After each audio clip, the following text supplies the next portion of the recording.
Merci Monsieur le Président, chers collègues. Je voudrais intervenir aujourd'hui sur un sujet essentiel qui est l'attractivité des zones rurales. Dans ce SRADET, on parle d'équilibre des territoires, mais nous sommes convaincus que la métropolisation ne va faire que renforcer les inégalités territoriales. Il y a pour nous 3 points qui sont absolument essentiels pour donner de l'attractivité à la ruralité. Cela passe par la revitalisation des centres-bourgs, l'emploi et l'accessibilité. Concernant la revitalisation des centres-bourgs, le commerce de proximité est un enjeu essentiel. Nous avions déjà proposé l'année dernière une solution qui est évidemment nationale, qui ne dépend pas de notre hémicycle, qui serait l'instauration d'une TVA à taux réduit pour ces centres-bourgs, les commerces de centres-bourgs qui sont aujourd'hui en situation de dévitalisation.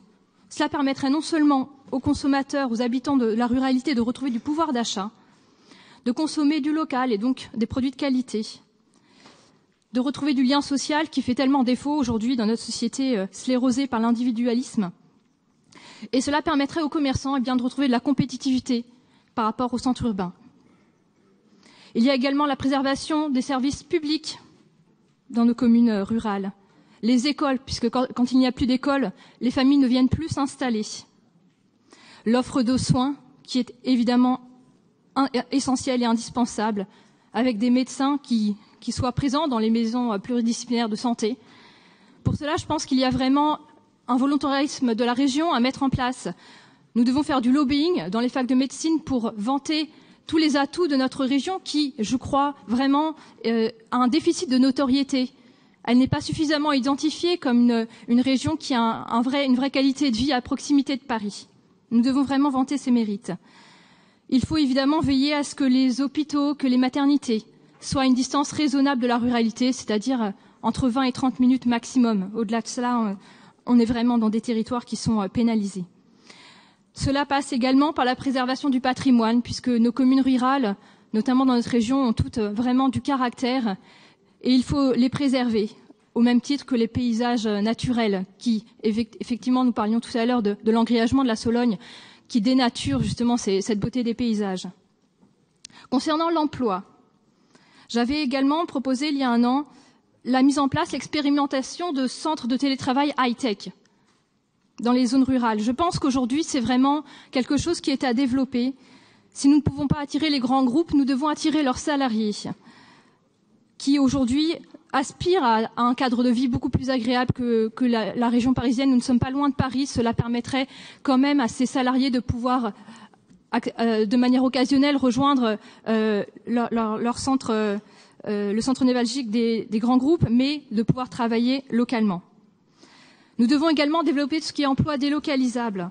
Je pense évidemment au tourisme, dont l'enjeu principal est l'allongement de la durée des séjours, et cela passe par la diversification de l'offre touristique, avec notamment des choses un peu insolites comme les canaux qui sont carrément sous-exploités dans notre région, alors qu'il y a un tourisme à développer autour des canaux, le tourisme de nature, le tourisme gastronomique. Cela passe également par l'agriculture, qui façonne nos territoires, qui participe à la qualité de vie et à la beauté de nos paysages, et qui doit être principalement soutenue en ce moment dans un contexte extrêmement difficile. Merci de conclure, chers collègues. Je prends sur le temps du groupe. Merci. Je pense également à la filière bois. La filière bois, c'est un emploi non délocalisable et il y a un potentiel énorme dans notre région. Vous en faites état, vous dites que c'est aujourd'hui un secteur qui regroupe 20 000 salariés, 4 000 entreprises. Il faut mieux faire. Nous devons développer cette filière pour en faire une filière d'excellence au même titre que la cosmétique Valais. Enfin, concernant l'accessibilité, je pense principalement au ferroviaire. On sait aujourd'hui, vous en faites état également, que le réseau ferroviaire est dans un état vraiment de dégradation avancé, qu'il faut l'entretenir, qu'il faut également favoriser les liaisons entre la ruralité et les pôles urbains. Ça participe vraiment à l'égalité des territoires. Et même si vous souhaitez faire un effort financier, l'État doit également s'engager et prendre ses responsabilités, car nous ne pourrons pas le faire seuls.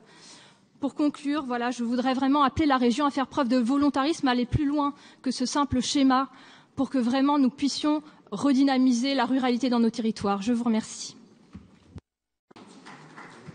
Merci Madame Paris. Madame Saint-Soulier.